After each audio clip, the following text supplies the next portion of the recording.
It's the Really Charlie Podcast. Yeah, it's the Really Charlie Podcast.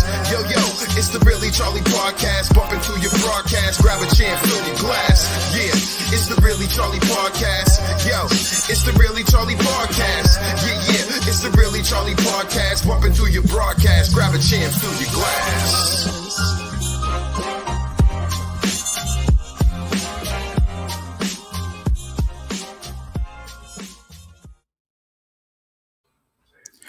Hey, welcome to the Really Charlie Podcast. My name is Charlie Perry, your host, and today's show is it's about mental health and making mental health your priority. I'll be on the podcast with Marvin Speller, Coach M100, life skill coach with many,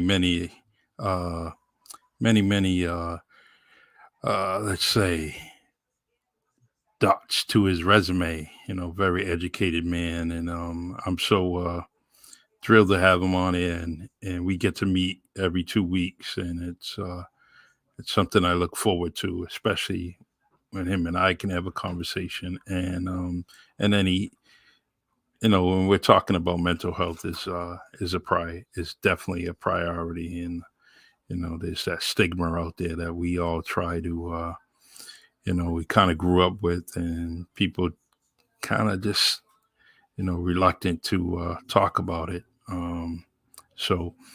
But we are here every 2 weeks doing our thing, and I'm just waiting for my man to come on. He's very, very busy. So, we're going to get him on here and talk shop.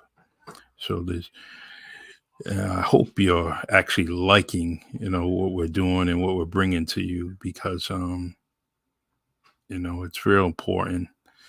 And every show, every podcast that we have, and we talk about this subject, we are basically getting newer people to the audience, which means that, it's definitely hitting the spot. It's getting your attention. And I truly, want to get it out there. If I'm talking about it, if you're talking about it, if someone else is talking about it, then we are accomplishing something. We are accomplishing something that really needs to be done in society, and where we can help out someone that is struggling and going through some issues. So yesterday I had Ron Henderson on, producer, musician, singer. He's done a vocalist. He's just done so many things over the years, and it was great to have him on yesterday, and where we could talk about quite a few things, and his career, his ups and downs in life, and I'm pretty sure he was someone that was kind of struggling with some mental health, and he actually expressed it in the podcast, going through with a divorce and so on and so forth, and kind of put you in a different state of mind. So, but we're going to wait for my guest. He should be on momentarily. He's definitely, Marvin is, let me talk about this dude, wakes up in the morning, he gets fit, does his calisthenics, and just starts his day. He deals with the homeless on a daily basis, has a multitude of businesses, and he's also, he's a life coach. So people are reaching out to him all the time. So I'm just basically very thrilled, and I'm fortunate because he married my cousin. So now he's in the family, and it makes it that much more rewarding to me, because I always will know that my cousin is in good hands with Marvin Speller around. He has a Facebook page profile, Coach M100. Definitely that's a avenue where you can reach out to him, and he's taking on clients all the time. And I appreciate everything that he's done. So let me, I'm going to give him a text and see what's going on. And I tried a couple of platforms, Buzzsport, Sprout rather, and I'm trying that and trying to reach different audiences. It's doing all right. It does its job, and I'm looking to expand and get this podcast out there in all kinds of directions, so we can talk to people all over the world, and that takes a lot of effort, marketing, and doing a few things. So that's what I'm trying to do, and it should get bigger and better within the next few weeks. All right, let's see here. All right. What I'm going to do, we have another guest coming on also, very strong supporter of the Really Charlie podcast, and that's Michael Sameo. And, I'm going to have him come on. I'm going to put him on momentarily. And we're just going to talk different things, all right. Let's see.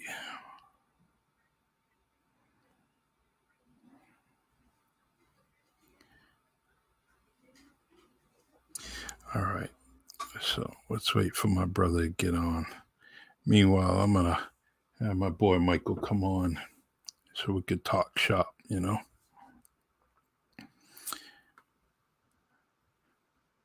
Hello, Michael. Hey, my friends. Welcome to the Really Charlie podcast. I'm doing well. Now that you're on, doing well. Good to see you. I like your mason work in the back, man. You're doing all right. Yeah, a little new design. Yeah, we went out and got something new and decided to see what it looked like. So it's actually, it's interesting when the color gets on it. It's actually purple brick. Wow. Which is really weird when the sunlight gets on it in natural light. So yeah, it's trying something new. That's nice. Very nice. Like it. I think I'm going to bring back my old backdrop that I had when we first started, and only because I like the brick setting. I just love it. It's just something that appeals to me. So how you doing, man? Doing okay. You and I communicating a lot about different things. So still embedded with the writing and still doing some editing. I'm at the chapter standpoint of things and going through that edit process. So it's, as we've discussed, it's been a very long, more time than I thought, more effort than I thought, but it looks nice. It looks promising. So I'm making my way through that. Good. Well, I know you'll make it through, and it's going to be outstanding when you're finally done. Today, as you know, that we're talking about mental health, and in your profession, you're probably dealing with it on a daily basis, one shape or form, or at least discussing it. And what is the let me see. I won't say pro and con, but what is the most biggest problem that comes to you when it comes to mental health? So my experience with this is coming from the administrative side, right? So more so the finance piece of this. And my exposure has been that the limitations that exist and some of the challenges that exist within the environment is just getting good quality care to people and having that outreach, right? So, what you and Marvin are discussing and going through each, the last couple of weeks has been that particular issue is making sure people can get the right care. And the budgets that exist and the challenges that organizations have in trying to make sure they can address the needs of those patients. And, I've had some very intimate conversations with clinical people on how they get the job done and how are they able to perform this. And they've looked me straight in the eye, Charlie, and said, we just get it done because we have to, because it's that critical. And I've dealt with some different organizations throughout in Boston and New York, where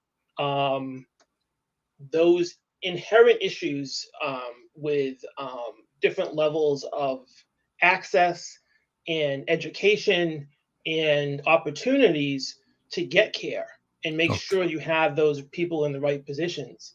And I've been fortunate to work with people that really put themselves out there and really take the time, and they really care about what they're doing.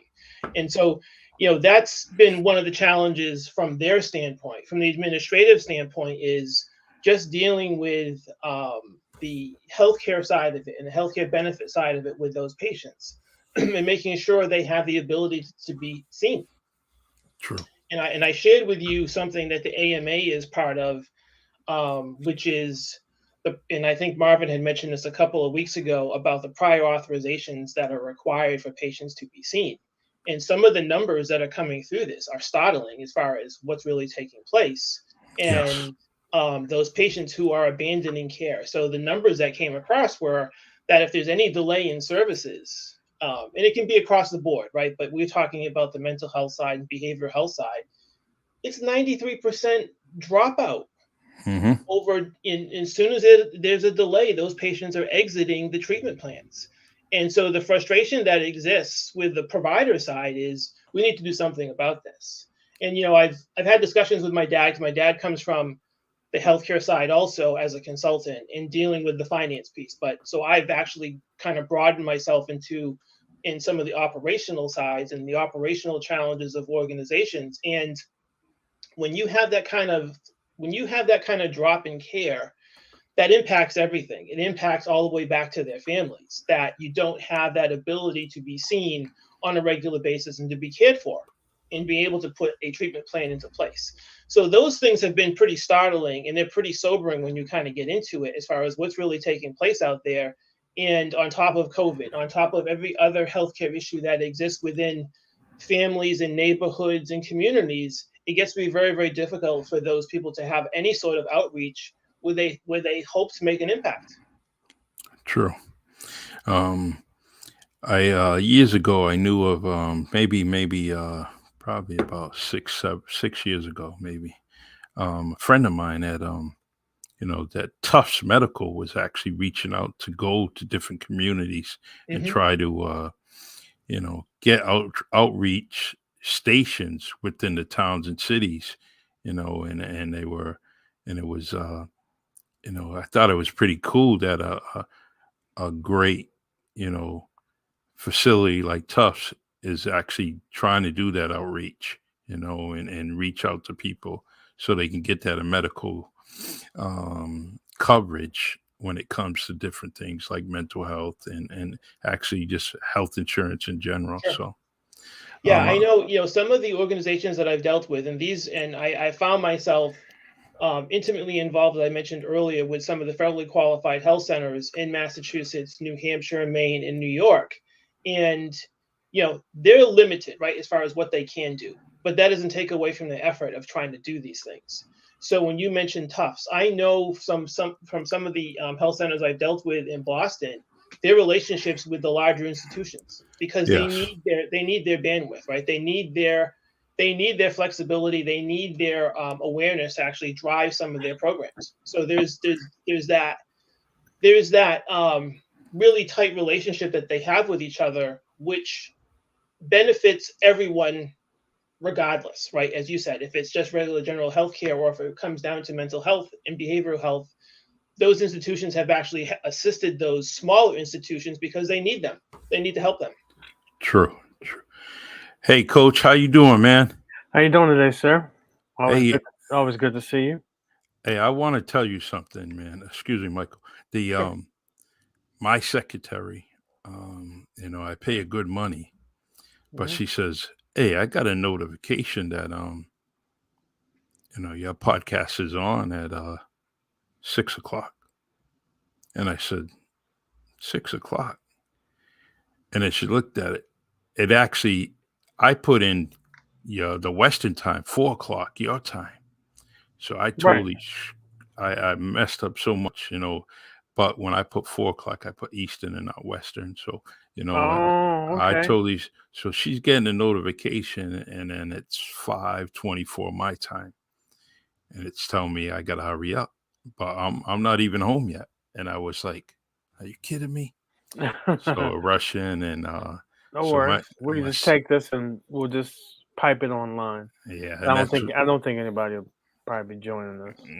it's so this is this is good. I got two of my good friends here, and I really want to talk shop. So um, Marvin, what's on your mind today? What's on your mind? A lot. Um, you know, I think I have a lot. So I'm gonna Hmm. start with this. Yeah. I think collectively our medical system is probably so broken. I don't know if there will ever be a chance to fix it. And let me go into this for a second. Um I talk to a lot of people from other places outside of America, Hmm. and sometimes we have this thing of we like to classify ourselves as experts too much. And I was I was reading this article from 5 years ago, and they talked about I was reading this article. They said 10% of all Americans are either on or have taken antidepressants. And they said they're only slightly effective as a placebo. Hmm. They could give you like a sugar cube or whatever, right? Yeah. Yeah. Um, 70% of the patients who are prescribed a medication, it doesn't work. 70%, which is high. Yes. Because you think about it, every time someone goes on medication, what do? They'll sit back and what they'll do is like, okay, well, we'll try this if it doesn't work. And you're constantly playing this game, right? And then I look at last week, the FDC came out with all these blood pressure meds that had to be recalled. And you start to put this together, and let's sometimes get away from this thing of logic and look at things from a discernment standpoint, right? And Yes. try to put pieces together because sometimes this whole notion, and this is why I was telling you the last time we talked about the doctors, you have to challenge them because just because someone is so called deemed to be a professional and an expert doesn't mean they are, and they have to be questioned. They had this thing that they wanted to roll out many years ago. And this one doctor I was talking to lately, he was like, maybe you should try some type of genetic testing, right? It's not Hmm. widespread. And I asked myself, 5 years later, you have so much anecdotal information to show that mental health is through the roof and all this other stuff. You got thousands and thousands of people, tens of thousands of people who are homeless. A majority of them have mental illness, right? And I'm not telling you from I read a book. I've been out there in the streets, Yes. and I say to myself, it's like a lot of this stuff is broken, and it's broken because they're not moving forward things that are working, right? It's kind of like taking a big boat in the middle of the ocean. Takes a long time to turn around, right? And then Hmm. that's a lot of the red tape. But when I was looking at that article, I was like, aha, this kind of puts a cherry on top of things, right? Because what happens if you go in somewhere, they're going to give you a snap diagnosis, right? They're not going to do a genetic test. They're going to give you some type of medication, and it's a crap shot at that point. And True. it's and that's just about and that's just not mental health. That's all types of medications, right? Now you got FTC, FDA. I'm sorry, trying to backtrack on everything, but everybody's trying to justify it because everybody's trying to sound like oh, they really know what the hell they're talking about, right? Which they don't, because Hmm. some of this stuff is just pure, a level of discernment of like, okay, well, what is it and all that. So I was looking at it, and they said that though the chances of medication going up helping if they do Hmm. genetic screening once you have a diagnosis because at that point you can determine what's the best course of action to go. I mentioned it was probably about 2 podcasts ago that a lot of stuff that a lot of professionals are preaching is really archaic information, so out of Mhm. date. And so it's time to bring forward things that could potentially work. This is why um, this is the secret sauce behind someone like Elon Musk Mhm. done so well, because people are at a point collectively, humanity's looking for this mass awakening of trying things that may or may not have worked before. And everybody's seeking that out, man. Mhm. And so when I'm doing my research and doing these articles, I'm like, oh, okay. Well, there you go. And it's no secret that this day and time we are so attracted to things that can make us better or do better because we're so tired of going to the so-called experts. We're trying to find anything that's going to move the needle. I'll give Yes. you another example. In Los Angeles, there's about slightly under 100,000 people on the streets, right? Yeah. Vast majority have mental illness.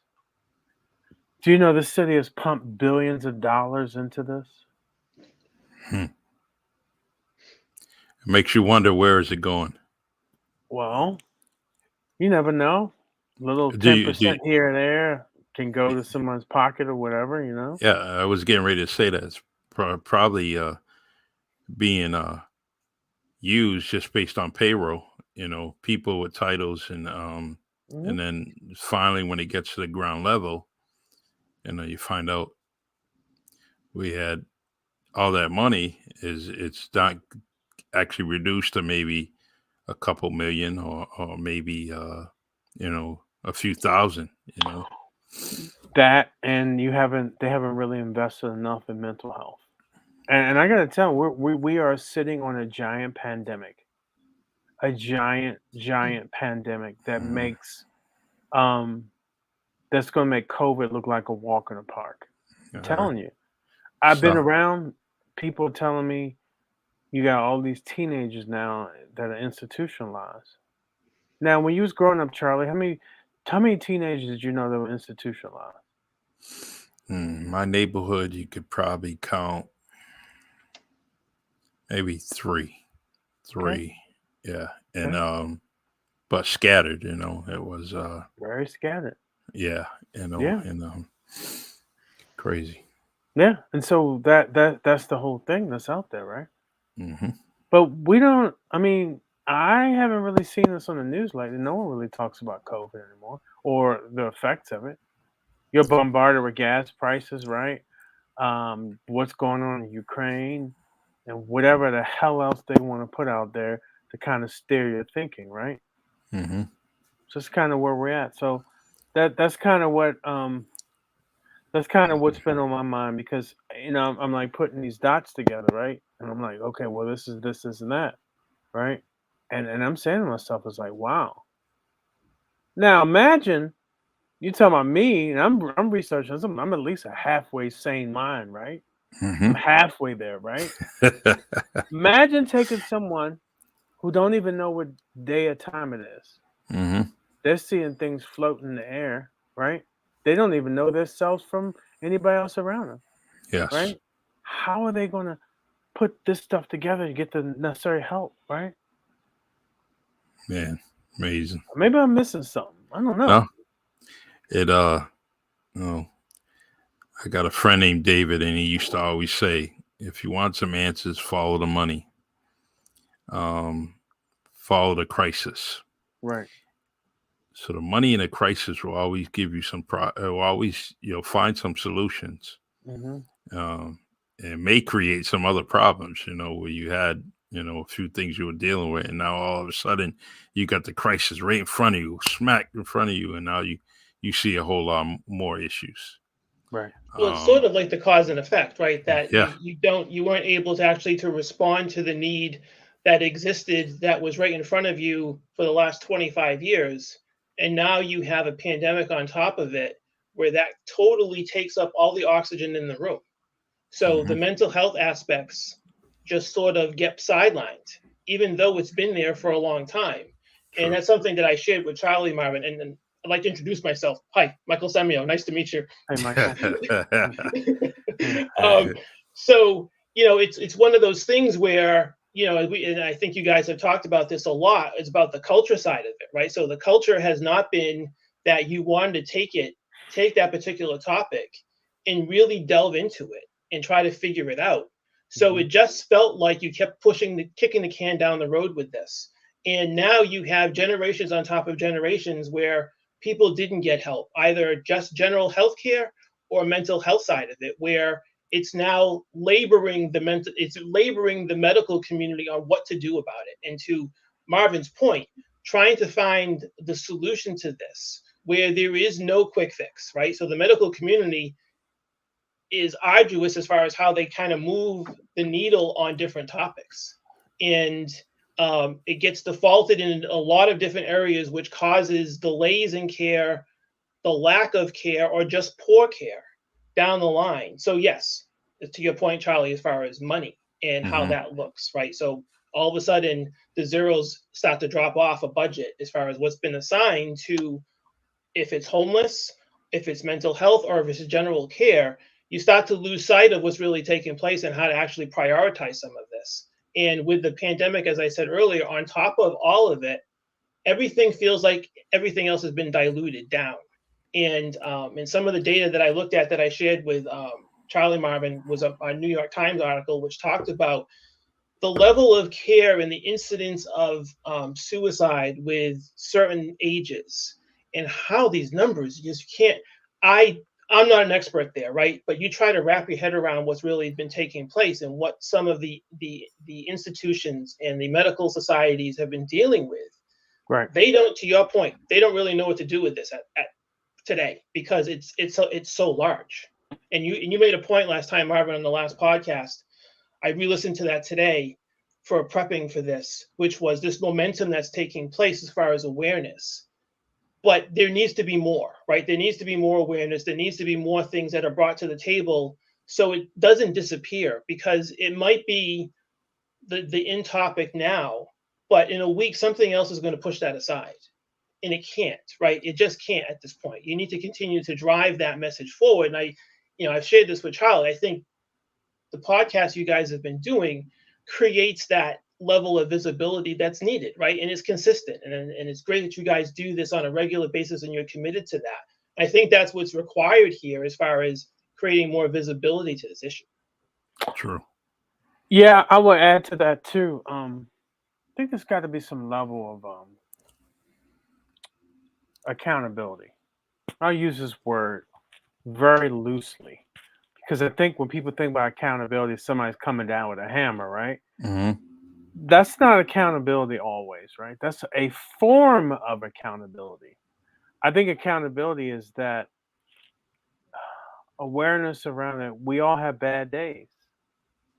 We all sometimes not feeling ourselves, right? And I think this is kind of a vast feeling amongst many, right? And you see it all the time where people they just seem like they're just going about their day, and they may have something really, really plaguing them. You can see that person on the highway drive by you going damn near 200 miles an hour, right? And they're, flipping you the bird or something, and somebody's just downright rude and nasty to you, right? I'm sure they got something too. Or the person that just disappears for a couple weeks. Oh, I'm just going through something, right? Now, they may not be from a clinical standpoint have a condition of one of the big five, right? Because that's what they do, right? And the more and more articles I read, it's more than just five. It's hundreds of things that we all go through, right? But they only want to narrow down to five, right? These are the five that can get you institutionalized, right? Or someone that deems you crazy, right? These are the things, right? But I think collectively in certain communities, people don't want to talk about it. People don't want to deal with it. They rather just stick that person in a closet somewhere, act like this person never existed. And I always say this: fine. You can play this ignoring game until it lands in your doorstep. Mhm. Because I see that all the time. And Charlie, you and I talked about it, right? Certain communities don't want to deal with this, right? Now, you have a bunch of guys on here, right? Got 3 guys on here right now, right? We brought 100 on here. Charlie, we brought 100 on here, right? And you Yeah. start talking about women and how much they can shake themselves. Man, you have a whole bunch of people lined up. These are certain topics that people want to take and throw them away. Or there could be things that go on that people don't want to deal with, right? And Charlie, you and I talked about that. You've talked about that with Kristen, right? And you're Mhm. like, wow. And because my thing is that we live in such a time of awareness now. It is totally inappropriate not to deal with issues. I'm sorry. That's just the way I'm wired. That's the way Mhm. I was raised. Just because you don't deal with an issue doesn't mean it's not there. True. And I think this is where I think about Charlie, we were talking about last time, Melinda Pereira. Mhm. That was her thinking. It's like, I'm tired. I'm gonna bring all this stuff up because I'm tired of this stuff happening. And this is what I say about accountability. You can no longer pretend things don't happen. They don't get solved by ignoring them. They get solved by dealing with them. And sometimes when you deal with things, it's ugly and it doesn't feel good. And it may piss a whole lot of people off. But so what? Mhm. It's. I talked to a friend earlier today, and we were talking about that. I'm going to tell you the truth. I'm going to talk to you about you know, whatever's going on, and you may get aggravated with me, and you may be frustrated, angry, not really want to talk to me again. Hmm. But I can live with that because I actually told you. I bring it to the forefront, and my friend, he has the same philosophy. He does the same thing. He said, you know what? I may hurt your feelings. You may get upset, but the bottom line is someone's going to say it, and I'm not going to wait for the next person to say it. I'm going to do it. That's why I love what you do, and you've always done it. That's why it's like when I was thinking about this mental health thing, I remember you and I would talk. I was on your podcast a couple of times. I was like, he's the one. You've got tons of dealings in the community. Charlie, you're there for people. Just one hell of a dude. And it's like, Thank you. You too. yeah, I thank you, my brother. And it's like one of these things where it's like, my thing is like, I was thinking to myself, I got tired of last year people hemming and hawing and crying about how things were. And I was like, well, stop talking about the problem and talk about what you're going to do or what you Exactly. can try to do, right? That's the only way it gets solved. And anything outside of that is really, in my opinion, adolescence behavior. Charlie, I ever tell you I ran preschools for almost 9 years, 12 of them? Yes, I remember Okay. that. And I think about some of the behavior that really younger children have, right? Those things you're supposed to shake it off as you get older, Exactly. right? I'm listening. Oh, it's okay. So, when I was when I was looking at how things were, I was like, wow, that is a dysfunctional way of going about doing things. Sweeping things under the rug, acting like things don't happen, not talking about things that people don't seem as enthralled about, as opposed to talk about the latest gossip or what's happening in the news in terms of like things that get people going, whether it's like the Kardashians or something else, right? That's great. There's a time and place for all that stuff. But in order to, in my humble opinion, to get to a certain place, you have to deal with some of the things that I would just say they just probably just suck to talk Yeah, about. true. And it's sometimes we in society, well, people are getting, parents are younger and younger. Yeah, Um, and sometimes, oops, all right, excuse me, fellas, I just had another laptop go down, so, okay, but no I'm problem. good, you know. The yeah, so we got parents that are young and trying to grow up, but they're a parent, and it gets real difficult because they're experiencing things for the first time, and then they got a child, so now they're experiencing something else, whether it may be, the issues of mental health or just growing up and not knowing how to take care of. I mean, how many people you come across in your lifetime, both of you, where they didn't know how to heat up a bottle, Yeah. or change a pamper, but Michael, I want to talk to you about this. Mhm. Excuse me, Marvin. The As an administrator, and you're coming across an issue where someone is experiencing mental health and may not be capable of doing a job because of their mental health. After everything's said and done, and say it's on a good note, their recovery is on the plus side. What I found is that once you get that, that label as being someone that went through some mental health issues, sometimes businesses, companies, hold that against you sometimes.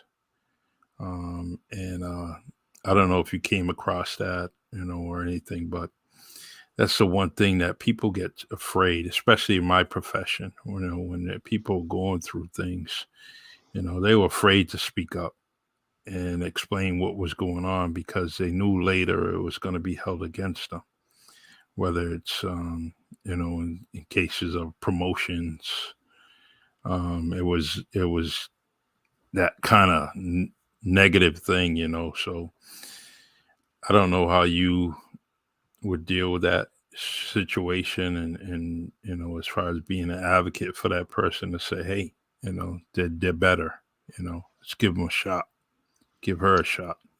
Yeah, I haven't, to be fair, right? When you're dealing with this as at a director's level or a vice president level, there's that piece of this where there's privacy to this, right? So whatever issues they're going through, regardless if it's mental health or if it's just medical, right? So if there's HIPAA things that you have to make sure you can take care of, and that helps the employee, right? So you want to be the advocate for that particular person or persons, and you go through the right steps, and you try to make sure that you can create that flexibility for that particular person that they can be treated, right? You want to make sure they get the right care, you give them the right time, and then as things progress, you hope they return, right? You hope they can return. And in my experience, when I've had to deal with anyone that's been going through that, it's that I approach it as how I'd want to be approached, right? So if I was going through this, what would be my expectations as far as how I would be treated? And I want to make sure I'm fair to that person, right? I am not coming from the background where things are being held against someone or their medical history. That's not something that I would ever include, right? I want to make sure that that person's okay, right? Is that person able to get the treatment that they need? Are they being treated fairly by the organization? And I want to be that advocate for that person because, in my situation, coming from the administrative side of things, I'm working with them pretty closely. And I'm working on projects with them where I'm working shoulder to shoulder with them. So there's not much I don't know about some of the people that I've worked with.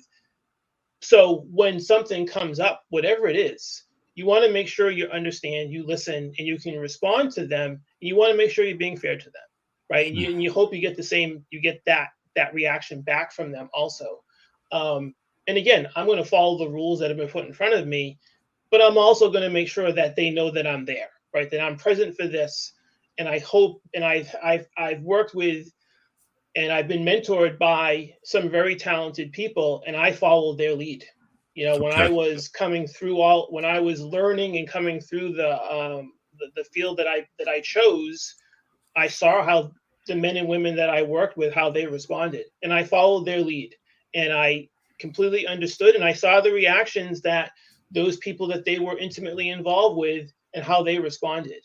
And I've had pretty good success with that.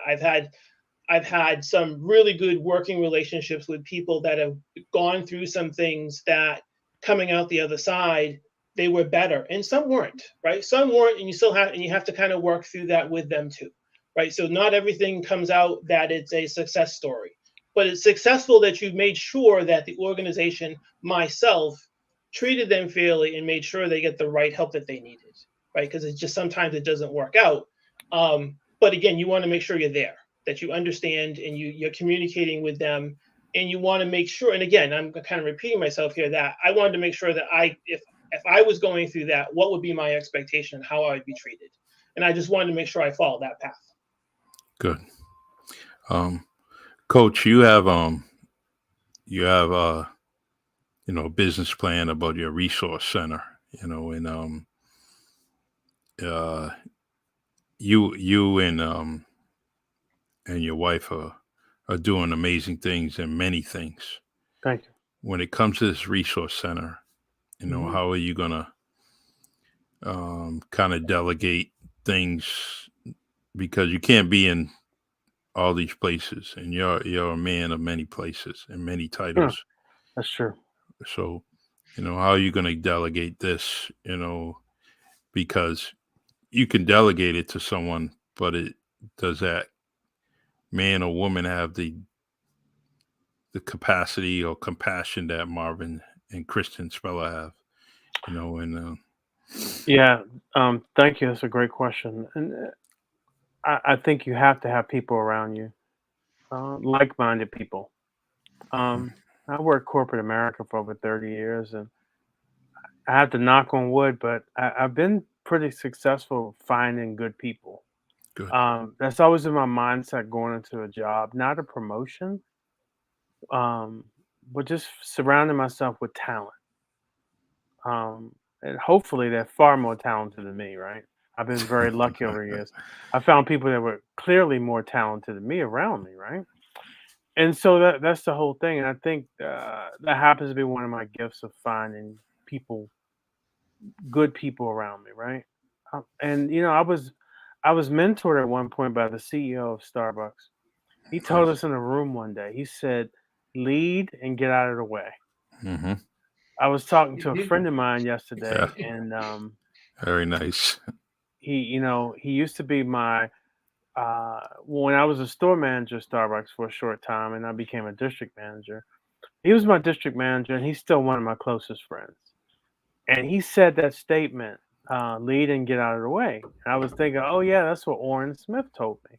Mm-hmm. Orrin Smith was a brilliant man. He was the CEO of Starbucks. He was also on the board of Disney, University of Washington. He's just a brilliant man, and that one thing stuck with me: finding good people.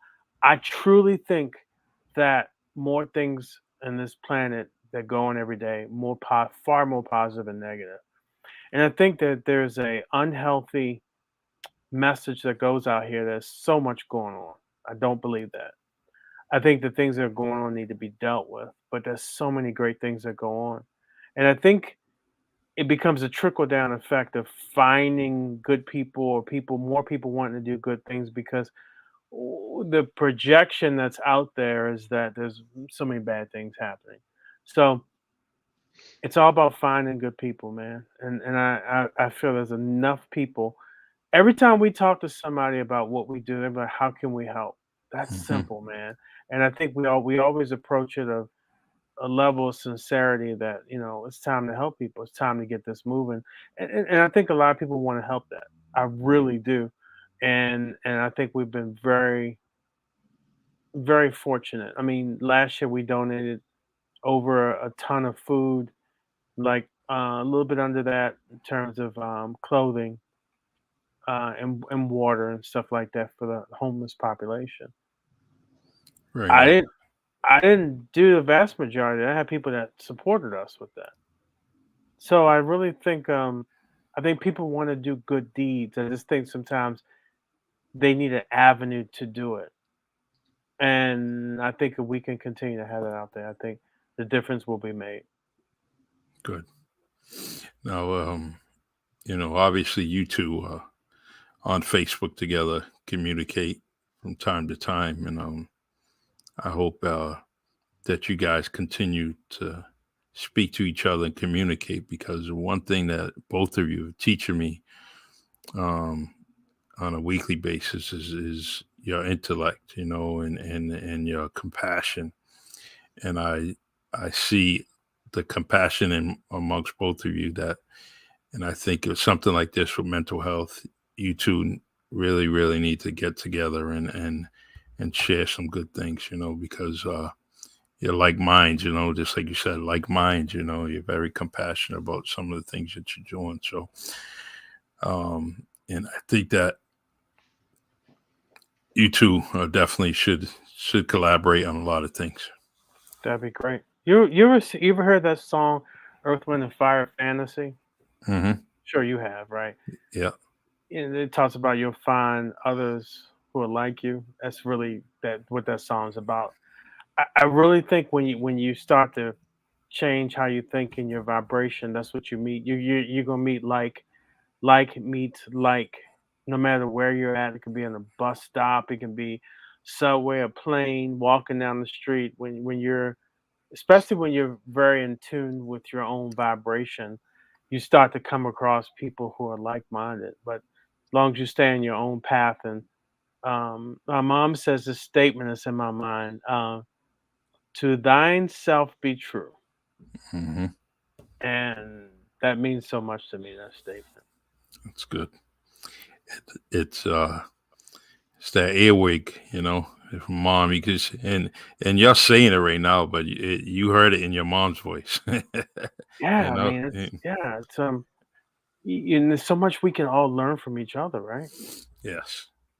And that's what this is about, honestly.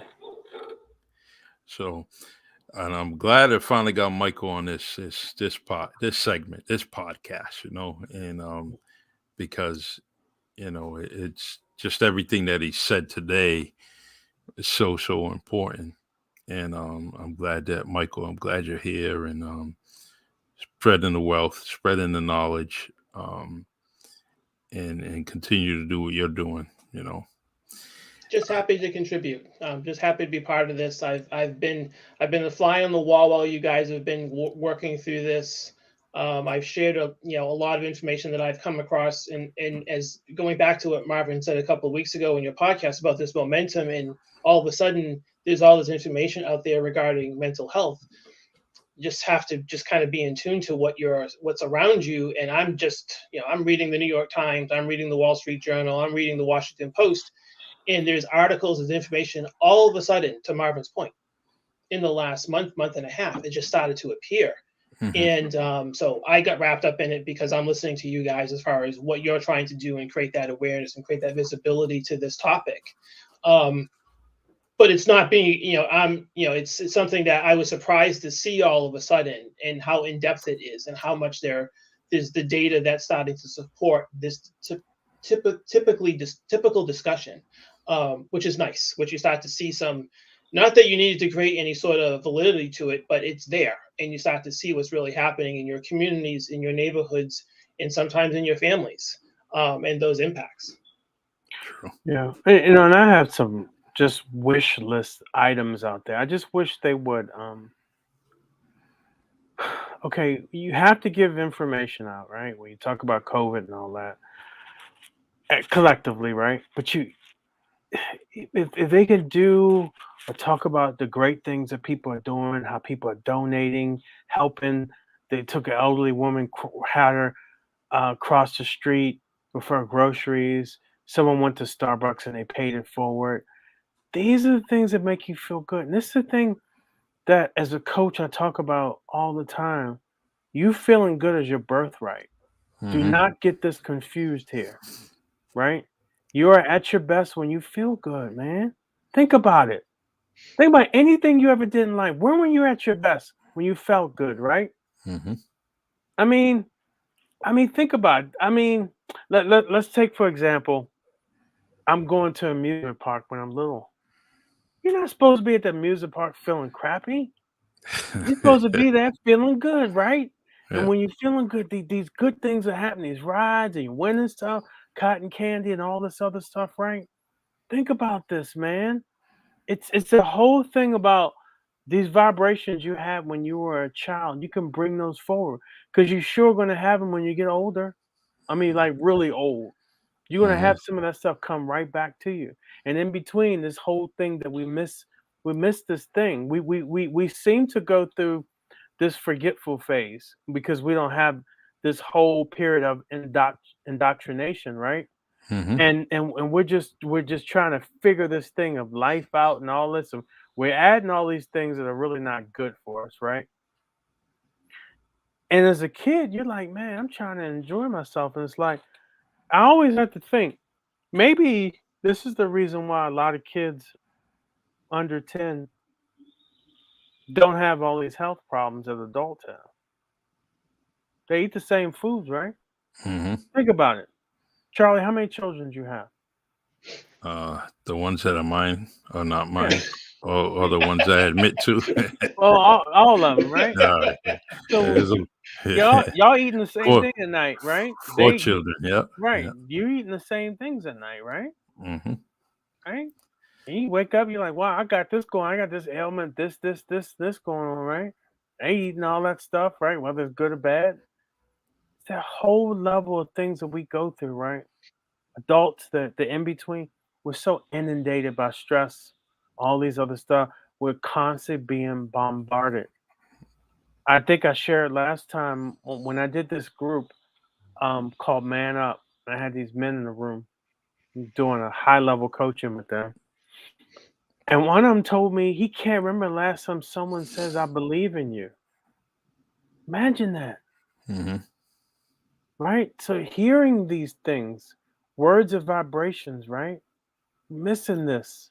We're missing this whole thing about what this is supposed to be about. It's how you feel. And you could find someone, right? Imagine if everyone, I throw this challenge out to everyone who sees this. If you can get 2 people a day that you can put a smile on their face, you've done a great service to humanity. Imagine that. Yeah. Do that. Yeah. And guess what? They may do it to somebody else. Next thing you do, you got this groundswell. That's part of it's going to lift us out of this funk that we're under. I agree. This is why. So you put all the stats and all this stuff aside, right? People not feeling their best. And when that happens, you get mental illness, you get more of it, right? But people are feeling better, right? You know what I do sometimes at night to get me at a different place, Charlie? And it's not a bottle of wine, not a drinker. I'll go in and I'll look at the best roller coasters across the world.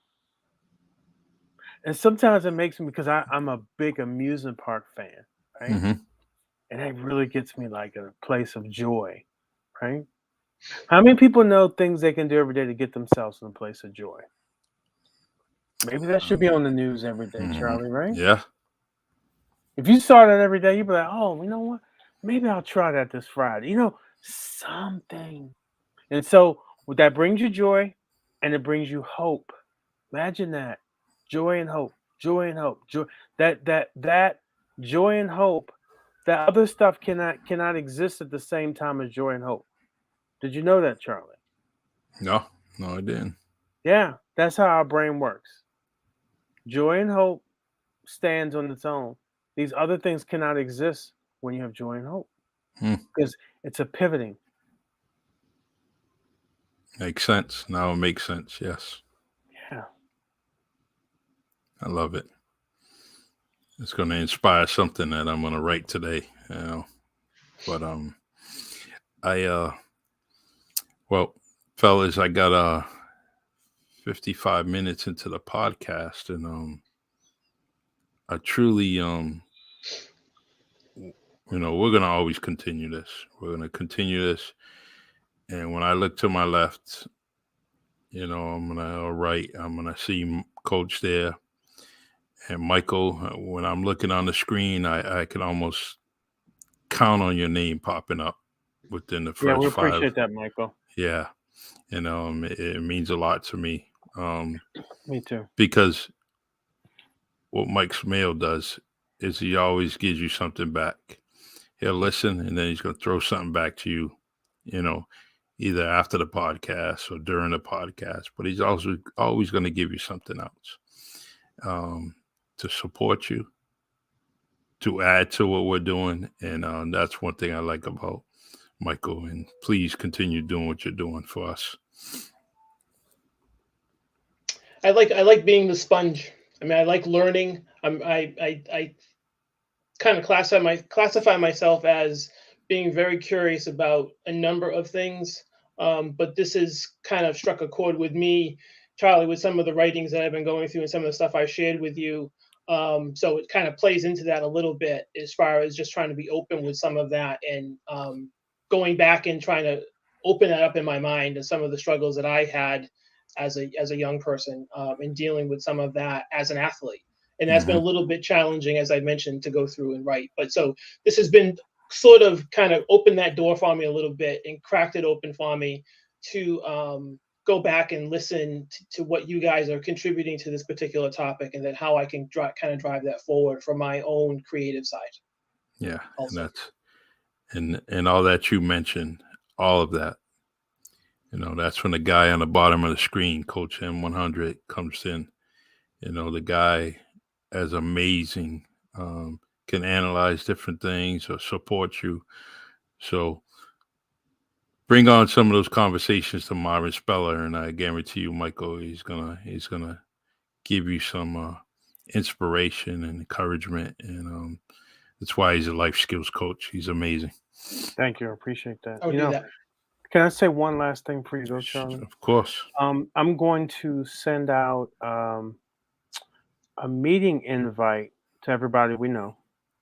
Me and my wife are doing this immunity initial event, online event, and then we'll invite people to our 4 or 5 week coaching sessions, which I think would be awesome because I'll say it this way. So we had COVID, and I think just about everybody had it, whether you had sniffles and they can get tested or something, right?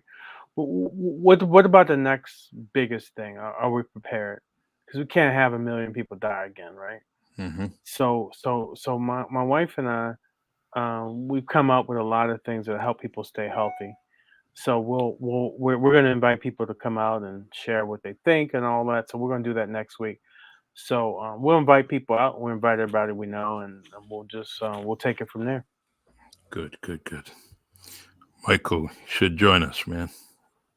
I would love to. I would love to be a part of that. Good. All right. Well, okay.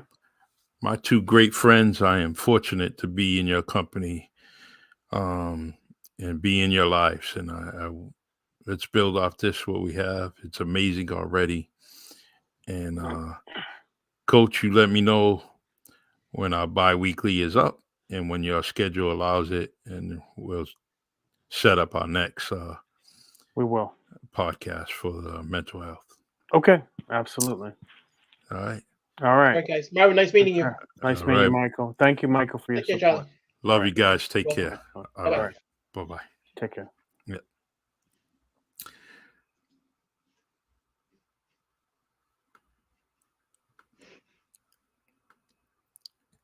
All right. My 2 amazing guests. They're I love talking to those 2 dudes, and amazing people.